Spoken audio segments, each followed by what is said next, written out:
South African President Cyril Ramaphosa was re-elected for a second term on Friday after his ANC cobbled together an unprecedented coalition government.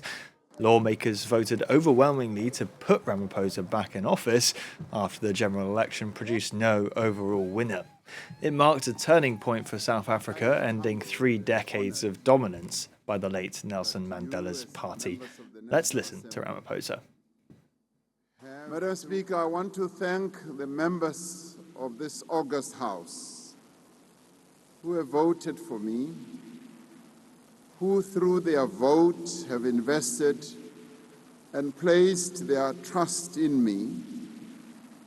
I intend to work with all members and indeed to work together with even those who did not vote for me or who did not find their way clear to vote for me. And this is their democratic right. Now, for more on this story, we're joined by our correspondent in Cape Town, Anne Wentzel. Thanks for speaking to us. So, what does the country think of all of this?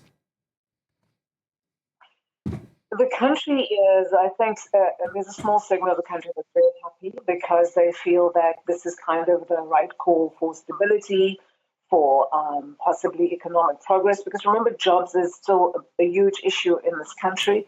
Larger numbers of unemployed, over 30%.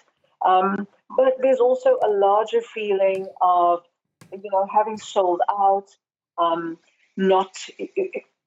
if I can put it this way, we have the ANC who got 40% of the vote and the DA who got 22% of the vote. So neither one of these actually got a clear shoe-in from the voting public.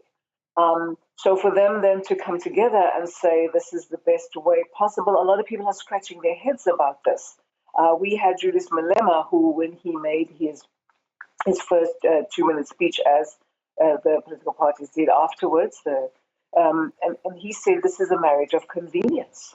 And he says we are basically, they do not agree on this marriage of convenience. I'm quoting, do not agree on this marriage of convenience to consolidate white power.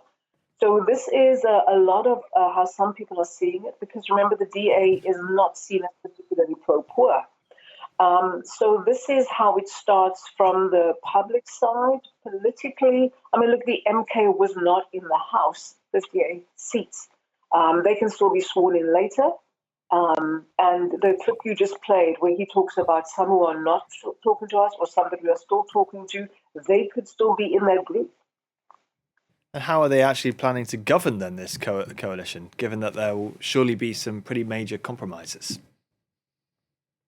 So I think some of those compromises we've already seen. For example, with the vote for president last night, we had Julius Malema nominated. He is the head of the EFF, Economic Freedom Fighters, staunchly pro-poor and pro-workers, and also Julius Malema coming from the ranks of the ANC.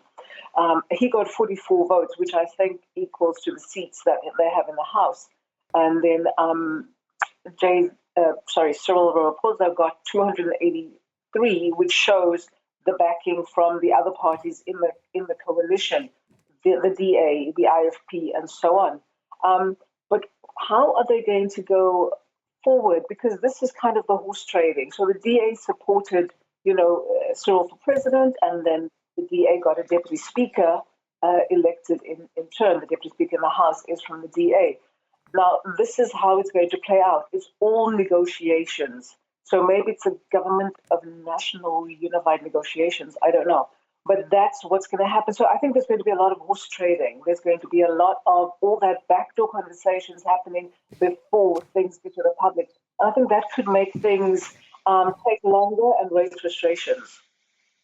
All right, Anne Wentzel there for us in Cape Town. Thank you very much.